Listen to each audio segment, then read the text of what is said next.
Across the floor again, and I'd like to welcome Rafe Heydel-Mankoo to take the floor. Rafe is an author, broadcaster and historian specialising in British institutions, the monarchy and the Commonwealth realms.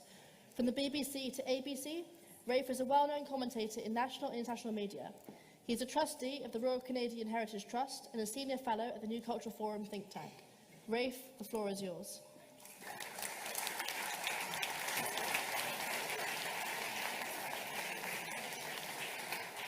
Right. Round two. I've been on the winning side of every debate, apart from one at the University of East Sussex over the years, but I somehow suspect that this may not be following along those previous lines, but let's see how we go here. It's a great pleasure to be invited back to this august chamber and to see such a full house and a very enthusiastic, if not energetic, crowd here today.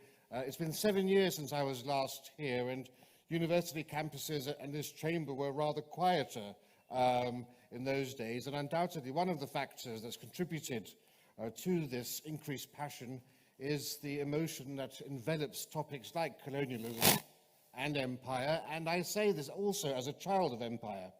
But, in recent months, we've seen the issue of slavery and colonialism expand beyond campuses, as we've now got, of course, from Barbados to Jamaica, prominent Caribbeans also calling for Britain to pay reparations for slavery and the consequences of colonialism. And, Madam Speaker, were we engaged in this debate in 1807 or 1833, I likely would have crossed the floor to support the motion opposite, because, of course, the victims of the horrendous horrors of slavery would have been alive and deserving of damages. But it's not 1807, it's not 1907, it's not even 2007.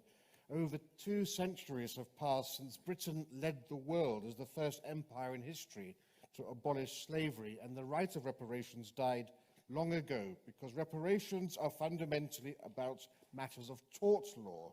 The purposes of damages, restoration of reparation, is to restore the victim, the slave, to the position they were in before the damage occurred, slavery. The actual victim only can receive damages, not their descendants. And therein lies the rub, because some 6 or 7 generations separate those alive today from their British Empire slave ancestors. And whilst not just yet, thank you so much. Whilst it's undeniable that 19th century slaves suffered unspeakable horrors, in what way can this lead one to conclude that their great-great-great-great-great-grandchildren are also victims and deserving of reparations too? On the contrary, from Britain to the Caribbean, the descendants of slaves today have a far better and higher quality of life than they would have had their ancestors remained in Africa. And that's an indisputable fact. Well, if you let me carry on, I'll tell you why. But first I ask you, is a current descendant of a slave ethically entitled to benefit from their ancestors' sufferings? And who should pay? Is it ethical for an innocent person today to be culpable for the sins of their forefathers? Now, CARICOM, which is the Caribbean body calling for reparations, wants British taxpayers to pay. But why? Out of a population of millions, there were only 3,000 slave owners in Britain. The vast majority of the population of Britain descend from people whose lives were one of abject poverty and hardship, working in hellish conditions akin to serfdom. Why should they, as taxpayers, pay reparations? It's not just yet, thank you so much. 16% of the British population is now also foreign-born, so why should they pay for reparations? What about the descendants of slaves living in Britain today? Why should people from Trinidad and Tobago living here pay reparations to people in Jamaica? Then again, why is the demand for reparations always focused and framed in terms of Britain? Why are no activists asking for reparations from the African states that were equally complicit in slavery? Should they not pay reparations? They provided the slaves that were transferred over the ocean, and millions more slaves were kept in slavery in Africa by other Africans, just as were being transported across the Atlantic. Why does nobody ever actually speak about that unpleasant truth? What about the Arabs and the Muslims who bought and sold African slaves for centuries before the British arrived and continued to do so into the 20th century until the British and the French tried to stop it. And indeed, what about the slavery that carries on today? The International Labour Organization says that currently approximately 7 in every 1,000 Africans is a slave. 10 million people. In 2017, CNN reported hundreds of slaves are sold every week in Libya. So much energy is given to historic reparation and the historic plight of slaves. I would have more time for the argument if the people actively pursuing that course of action were equally vocal about surely the far more horrendous plight of slaves today, where there are more slaves today in bondage, in slavery, than crossed over the Atlantic. So where are the protests outside the Nigerian High Commission? Where are the protests outside the embassies of Niger, which has 800,000 slaves today? What about Mali and Chad and Sudan and Cameroon?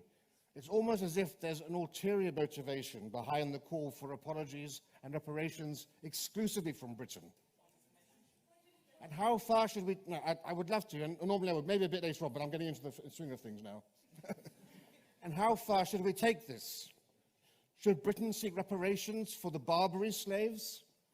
1 million Europeans, at the same time as Africans were going over the Atlantic, 1 million Europeans were enslaved by the Ottoman states of Morocco, Algeria, and Tunisia. And it carried on after the abolition of the slave trade by the British. Should Britain demand reparations from North Africa? Of course not. It's time to move on, and so should we. But let's turn away from slavery and expand our view to colonialism more broadly. What disadvantage has colonialism actually caused to those living in the former British colonies of the Caribbean? And disadvantage compared to whom? And this is to go back to the point that you asked. Most of the former colonies of the Caribbean are now successful middle-income countries. The GDP per head of the Bahamas is higher than Portugal and is comparable to Spain and Italy. You never hear that, do you?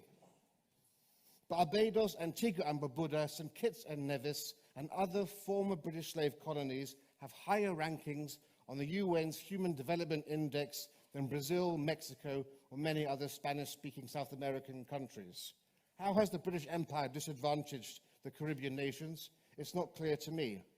But let's test this further, and let's go and look and compare the nations of the Caribbean with modern West Africa, the original homelands of Caribbean slaves, to see what life is like there. GDP per capita in Benin is $1,430. In Barbados, it's $17,000, over 10 times higher. Life expectancy in Benin is 62, in Barbados it is 79.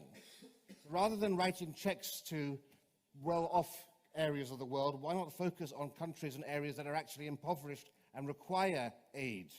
Financial aid not attached to alleged attempts to cleanse one's soul. It can't be clearer. While slavery was abhorrent for those who were enslaved, had they stayed in Africa, the lives of their descendants today would be unquestionably worse. So what exactly actually is Britain being asked to pay reparations for? Because Britain wasn't the first empire in Africa, in India, in the Americas, but it was the most benign, and the benefits from it far exceed those, for example, of the Islamic and Indian empires that carved up India, of the Ashanti Empire, of the Dahomey Kingdom, and all of the hundreds and thousands of slaves that were ritually sacrificed every year in Benin. And the Benin Bronzes were mentioned. The Benin Bronzes commemorates those who actually owned slaves. So whilst on the one hand I can understand why you would protest Coulston's statue, why is there a celebration of the Benin Bronzes when they also commemorate slave owners?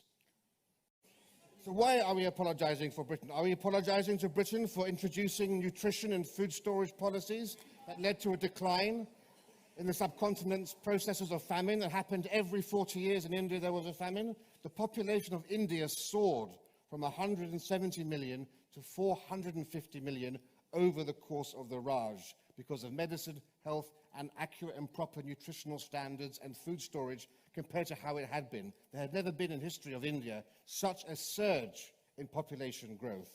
And let's not forget also what Britain did for women's rights, because I think it's fair to say that it's thanks to the British Empire that we have had the progression of women in Africa and India through society. Because, of course, India's history is one of female oppression. It was the British who abolished sati, the burning of widows on the funeral pyre of their husbands. It was the British that stopped the infanticide of young girls. And it was the British who allowed Hindu widows to remarry. I'm sorry if you don't like the facts, but facts are actually facts. Universities were brought into Africa and India by the British. It is quite... There will be no system of democratic legislatures within these regions. As Steven Pinker has written, pre-state societies before the British Empire arrived were on average far more violent than even the most brutal of modern states.